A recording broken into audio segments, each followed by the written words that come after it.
Hi everyone, my name is Claudio and I'm a researcher at IMES Mercosur faculty, and I made this paper with a colleague, André, and have some interception of what Professor Vieira Dias presented earlier.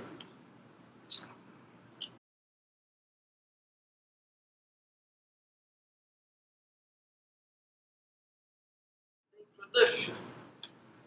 The correct decision to grant credit is essential for the survival of financial institutions. Any error means lost. For a financial institution, lost means money lost. And therefore, is the biggest cost of a bank's financial margin. Here, we're considering, therefore, a delay of more than 90 days in the liabilities assumed. If you don't pay your bill, you will become defaulted. Nobody wants that. Nobody wants that.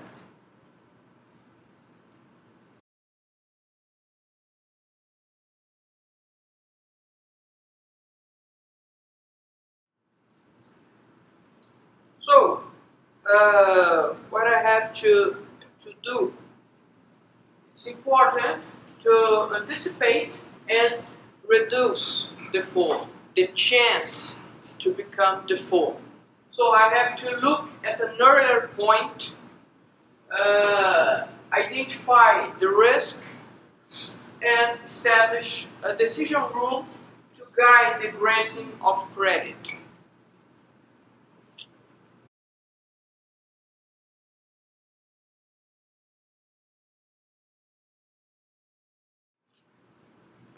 In the same way, there are conflicts from different origins. Managers spend at least 24% of their time dealing with conflicts. This means losses of time, stress, this impairing efficiency. But if you look in a constructive way, this can be an opportunity to improve your process, to improve your employees, okay?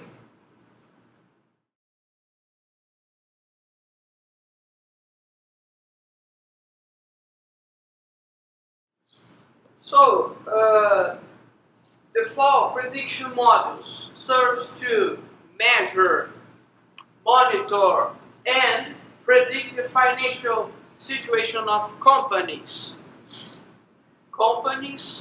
or people like us, alright? And we can reduce uncertainties and doubts in decision making. It's critical in assessing credit risk and reducing financial losses.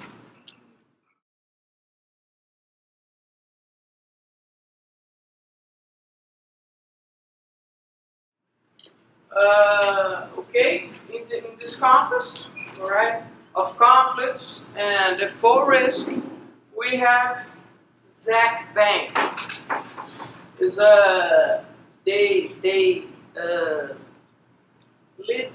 They deal with credit analysis, investment needs, and generating resources for individuals like us and companies, big companies, small companies, medium-sized companies, okay?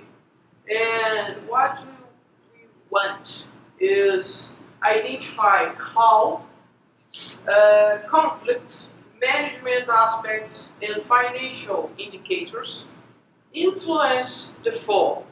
We have conflicts indicators, management indicators, and financial indicators.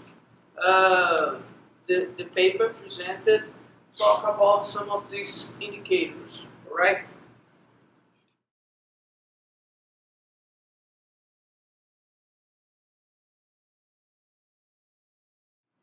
So this is our approach, the DeRis system, the full risk information system.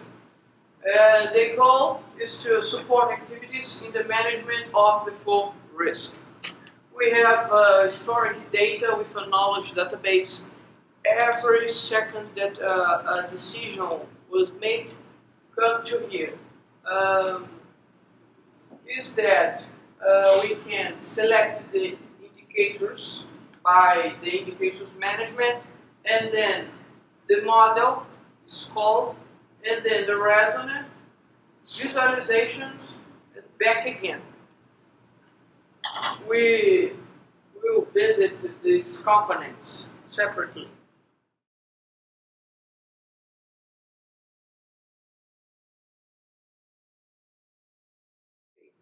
The indicators management determine which indicators will be used in the prediction model. It depends on available data. So, if you have or know some data, the model may change. It identifies indicators and information stored. The classification is assists the reasoner. In another point, you have conflicts, you have indicators, conflict indicators, management indicators, and or financial indicators. For now, we identify these three kinds of conflicts, three kinds of indicators, but it's prepared to scale and to other contexts.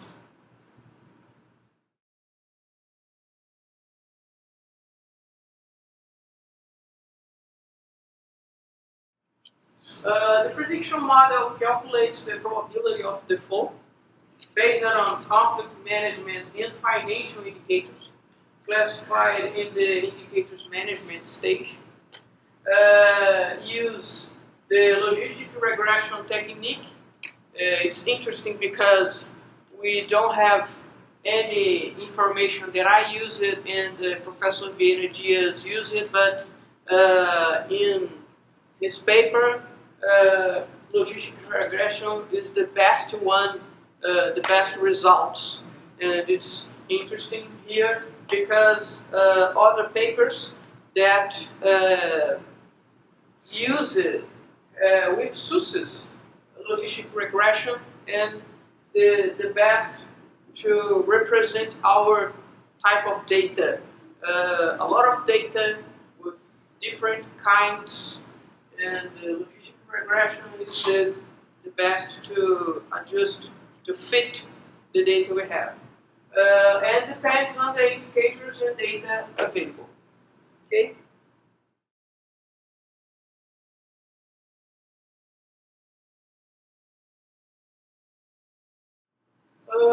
The resonance. The goal here is to maybe thought about the replacement of indicators. Which indicators can replace, if it's possible, if I can use another one, right? So, performed by the manager, the decision to replace or not is made by the manager, and monitoring process begins. We can do this and monitoring process begins. It's not so good to change the indicators in the middle of the process. We are monitoring. Here we change the indicators. You can lost the other information behind. Okay, and critical indicators for the fall is helped to identify based on historical data and the knowledge base.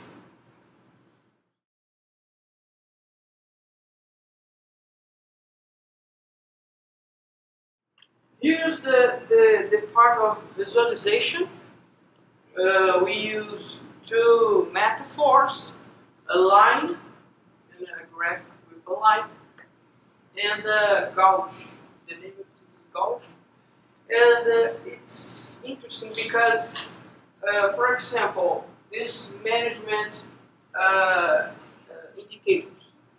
I don't have to wait it's become red to make a decision.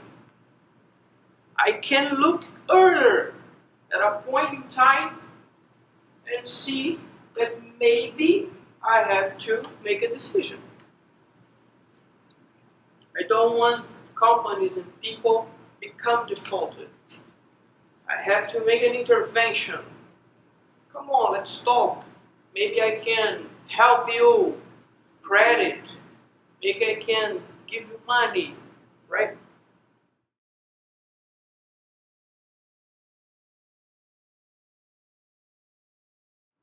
And line chart, default probability over time, okay? And the Gaussian metaphor, indicators influence percentage on default probability. Why we use the percentage? Because it's different types, and with quantitative and yes, no, some of those use yes, no, the indicator.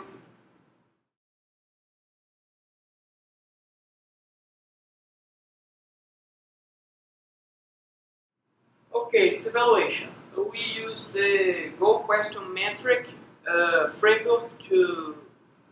So this is the goal. Analyze their system in order to verify the feasibility of use with respect to the comprehension of conflict management and financial indicators as a support to default prediction model. From the point of view of managers and financial institution professionals in the context of ZAC Bank through a decision support system.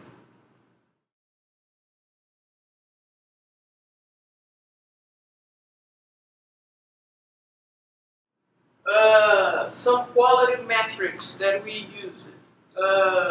Hoffman relational test with a p-value of 5%. The sensitivity that identify true positives, specificity that identify true negatives, and the sample is real data from January to December of 2015 and from various economy sectors and types of company and individuals.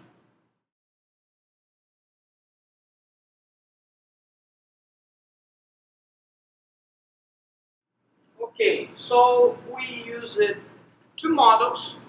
First model, unbalanced with 14,048 companies and data free of debts, and 952 in default. We have these results. Text, okay, show that our model is well adjusted, and sensitivity 73%, specificity 45%. Look, the balanced model. We make a random choice of 952 informations, companies and individuals, and we gain in sensitivity and lost a little specificity. That works if you have an unbalanced data set or a balanced data set.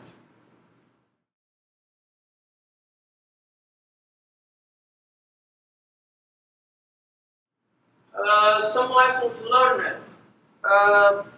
Family business indicator was not consistent to influence the risk of default.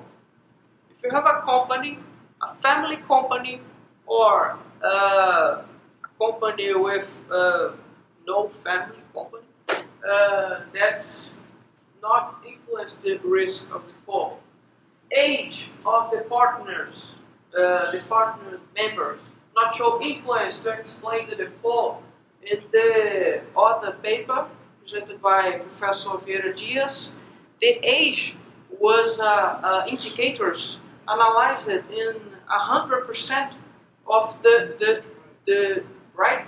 So not influence to explain the default, and rise number of analyzable members resulted in less risk probability, less probability of default. This is divided responsibility. You have more people to take the decision, so you divide the responsibility.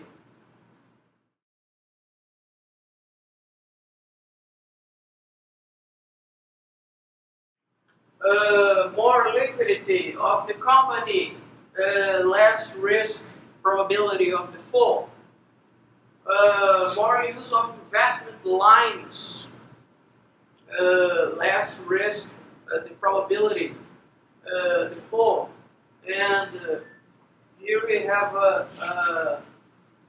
more companies experiencing the market to less risk probability default. And here, if you have a large number of employees, you raise the probability of default.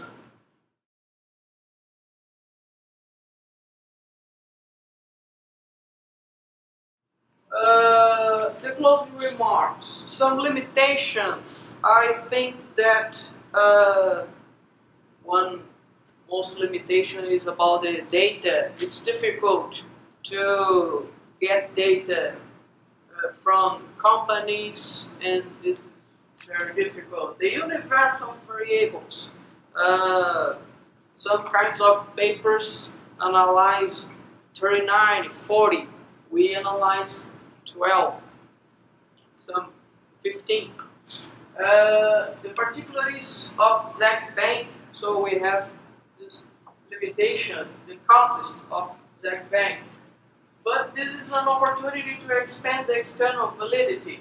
Other institutions and market conditions may present different results. We have to investigate these.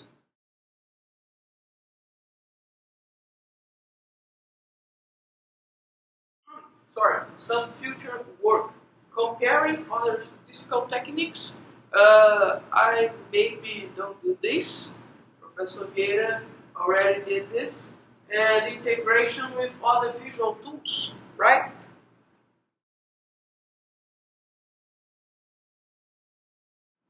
And that's it. Thank you.